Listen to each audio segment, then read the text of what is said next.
Hey yo, what's up sa inyo mga kapengyo? At today meron na naman tayo napakainit na reaction video. Makagago, may nireveal nga dito kay Boss Barat, kay Boss Parak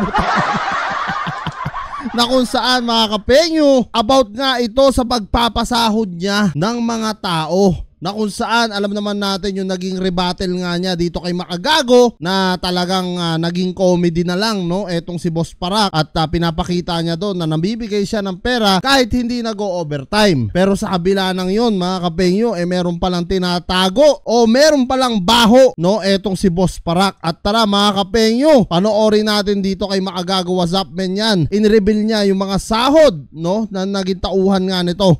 Isang former employee ni Parak ay in-expose kung gaano po kabarat na talaga si Boss Barat. Boss Barat, this is not even fair anymore. Ang starting rate ng employee na ito, ni Boss Barat, ay may daily rate na 300 pesos mga kahombre ko. Putang ina. Naman yun mga kapengyo, 300 lang daily rate. Mga kapengyo, grabing baba nun Hourly rate na 37.50 pesos. Aray ko po. Balita pa sa akin ng aking malupit na source. Katagalan or ilang months pa daw ang kailangan lumipas para madagdagan ng 50 pesos. Putang ina, grabe to mga kapengyo, no? Kung totoo man to, dapat talagang masagot, no, ni Boss Parak ito dahil talagang masusunod o matutuluyan siyang pangalan ay Boss Barat. Matutuluyan ka talagang pangalan ay Boss Barat, at saka ito yung magiging downfall, no, ni Boss Parak dahil walang maniniwala na sa kanya pagka hindi niya kinounter attack yung mga sinasabi dito ni MG dahil talagang mga kapengyo, payslip na yung pinakita. Kita nyo naman siguro, no, sa revelasyon nga ni MG rito. Sabog talaga, no, si Boss Parak dito. Ang daily rate, numbers of working days, 4 days. 1,200 mga kahombre ko. Hanggang sa umabot siya ng 1,200, hindi ko alam kung ano po yung ibinawas niya sa 1,200 ba't naging 950. So 950 pesos po ang take-home pay after 4 days. Visit naman yan mga kapengyo, 950 pesos in 4 days. Paano mo pa mabubuhay ang mga anak mo niyan, pamilya mo, if ever na pamilyado yung taong nagtrabaho doon sa Parak Clothing? Grabe naman to mga kapengyo. Kung talagang totoo man to, nakakahiya si Boss Parak dito. Pero sana, no, sumagot si Boss Parak dito sa mga paratang ni MG sa kanya ngayon. Dahil mabigat na revelasyon to mga kapengyo at kasiraan to sa kanyang negosyo. Lalong-lalo na sa kanya na alam naman natin, isa siyang motivational speaker sa Facebook, at lahat tayo pagka gumagawa siya ng mga content, naniniwala tayo dahil maganda yung mga sinasabi niya. Pero kung totoo ang sinasabi dito ni MG at totoo ang nag-source niya na nagsabi nga sa kanya about sa sahod nila, grabe naman yan Boss Parak. Wag naman po tayong ganyan sa mga tao. Sobra yan. Oh my God! Is this even legal? Oo. May isa pa mga kahombre. 4 days, parating 950. yung tandaan. Nepa Street. Nakalagay Nepa Street. Para clothing na. Tandaan niyo yan Babalikan ko yan in a bit. Makikita nyo naman sa pangalawa, mas lumaki. Palakpakan si Boss Barat. Nag-increase siya. From 950, naging 1,355 na po ang take home pay. Palakpak po. Nag-increase pa ng konti 37 pesos and 50 cents pa rin. Same pa rin ang hourly rate. Tardiness. Hindi ko alam kung ano yung tardiness. Kumita ng 30 pesos. Tapos parang kumuota siya quota. 424. So meron dagdag. Ang galing ang bait ni Boss Barat. Tangina, tama-tama nga yung video. Nasagot na nilabas mo sa akin. Kung saan pinapakita mo, sinasabi mo, no? Na kahit hindi kayo nag-go-overtime, bibigyan ko kayo ng pera. Now, how about this, Boss Barat? Anong masasabi mo dito? Langya mga kapengyo, alam nyo, nakikinig-kinita ako na, no? Matutuluyan siyang pangalan Boss Barat.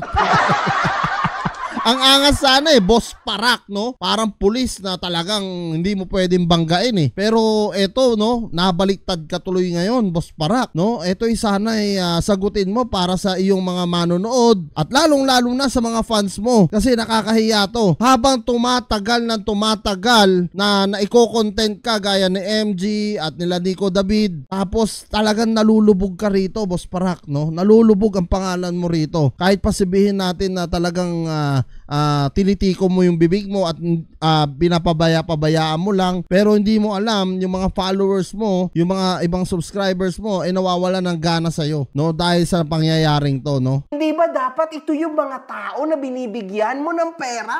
Nagtrabaho sila para sa'yo. Okay? Tama. And then what did you do, man? Yes. Binarat mo sila. Oo. Is this even possible? Is this even legal? What the hell, man? Anong ginagawa mo, man? Wag niyong gagayahin to, man. Kasi masama to. It's very bad. Now! Oo nga naman, mga kapenyo, may punto si MG dito, no? Na talagang wag tularan ng ibang mga business owner to. Kasi, alam nyo, sa totoo lang, ang mga tauhan, yan yung bigyan nyo ng ng kasiyahan. Kasi alam nyo kung bakit? Sa konting halagang kinikita nila, sa konting halagang naibibigay mo sa kanila, para sa kanila, malaking tulong na yon. At lalong-lalo na, malaking blessing yon yung binibigay mo, no? Tapos kukuriputin mo. Siyempre, di ba? Nakakadismaya yon. Paano na lang nga, gaya ng sabi ko kanina, paano na lang yung may mga pamilya na may mga binubuhay, may mga pinapakain? Paano nila matutustusan kung ganun lang ang sinasahod nila? 950 in 4 days? Nag-increase ka pa 1,355? Grabe naman yan, boss. Barat po ka na. Diba, mga kapengyo? Ikaw, kumikita ka ng malaki, yumayaman ka, pero yung mga tauhan mo, lumulubog. Kaya totoo ata yung kasabihan talaga sa Pilipinas na yung mga mahihirap, talagang hanggang mahirap na lang. Yung mga mayayaman, mas lalong yumayaman. Diba? Alam niyo yun? So, parang nakakadismaya. Ako, habang pinapanood ko nga ito ngayon, no, talagang grabe, mga kapenyo, parang dinodorog yung puso ko. Naaawa ako dun sa mga empleyado na gusto nilang isigaw pero hindi sila makasigaw. Ngayon lang sila nakasalita ng ganyan dahil nga pumutok na yung issue, no? At pangalawa, talagang si MG yung pwede nilang sabihan dahil alam nila na isisigaw talaga ni MG ito. Dito tayo sa isa pang complainant. May isa pa tayong complainant. Grabe, okay? May complainant pa.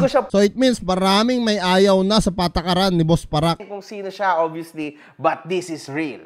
Raon sa Tondo, 2 Vivo CP po ang binili ng ating kahombre. Okay? Na OFW, mga kahombre. OFW pa. Kaya ako na-touch. Because I was one of them before. Yes. It makes me itch. Gusto kong papayatin si Boss Parak. Ayoko na.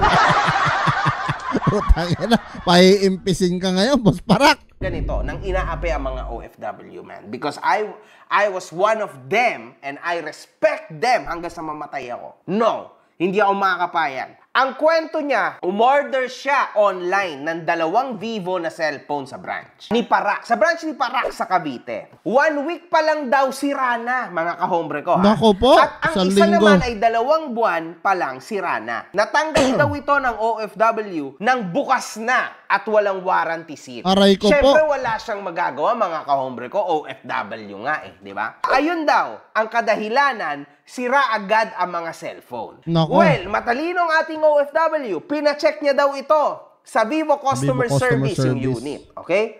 At ang binanggit lang daw sa kanya na naka-open nga talaga yung warranty seal. Nakiusap daw ito sa mga staff ni Parak. At ayaw raw ito nilang palitan. At kung tutuusin, bilak pa nga daw siya ng customer service ni Parak. Nagawang magsumbong ng OFW sa mismong store ng Vivo at nag-complain dahil dito, nagawang maaksyonan nila ito. At sila Parak mismo po ang tumawag sa OFW para maayos ang problema. Kung wala ito, mga kahombre ko, kung hindi po nagreklamo sa mismong Vivo, ang ating mahal na OFW, ang ating kababayan na OFW, for sure, wala na.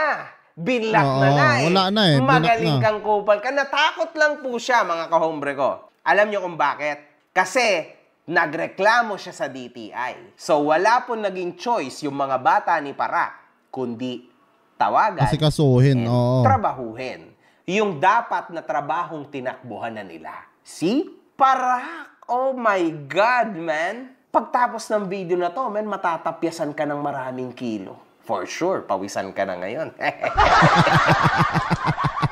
Pero po taragis mga kapengyo, malaking revelasyon to. Ang bigat ng paratang ni MG dito kay kay Boss Parak mga kapengyo. Na kung saan napakadami talaga nagrereklamo pala dito sa kanya, no. So may baho talaga mga kapengyo na hindi nabubunyag, no. So ngayon, alam naman natin, talagang lilitaw ang katotohanan. Ito'y malaking issue para dito kay Boss Parak na dapat talaga niyang sagutin. Mga kapengyo, alam nyo, gaya ng sabi ko, tao lang tayo na nagkakamali. Walang perpektong tao. Kahit pa sinong grabing talino na tao, nagkakamali po. Ngayon, kung nagkamali tayo, tanggapin natin mga kapengyo, no? At ipaliwanag natin kung ano ba yung nangyayari dito ngayon. Lalong-lalo na sa mga tauhan niya. Yan, may mga nagrereklamo na pala. Tapos dito, sa pagbili nga sa Tondo, no? Sa mga mga appliances niya, nakatulad na nga lang ng cellphone na nagrereklamo, at kung hindi pa inaksyonan nung nung OFW, hindi talaga nila aaksyonan din. Kumbaga, pababayaan na lang sana nila yon kung hindi nagreklamo. Pero ang ginawa, buti na lang mautak yung kapwa nating OFW, no, at nagreklamo siya. Talagang kahit pa sabihin natin maliit na halaga yan, pera pa rin po yan at pinaghirapan pa rin po nila yan na kailangan talaga mabigyan ng hustisya. Diba mga kapengyo? So Boss Parak, aantayin ko yung mensahe mo, yung magiging rebuttal mo dito kay MG, dahil ito'y pabigat ng pabigat, no, at talagang grabe, pangalan mo talaga yung nadadawit dito at kasiraan to para sa iyong reputasyon. So sana talaga masagot to ni Boss Parak, lalong-lalo na yung mga fans niya na dismayado na ngayon for sure, no? So ayan mga kaprenyo, kung gusto nyo mapanood yung full video nito, puntahan nyo na lang kay Makagago What's Up Men, at marami pa siyang sinabi doon, maraming revelation dito na isiniwalat talaga si MG. Comment nyo na lang din down below lahat ng mga opinion nyo about dito sa revelasyon na nilabas ni MG. Maraming salamat mga kaprenyo, at kita-kita lang tayo sa mga susunod kong reaction videos.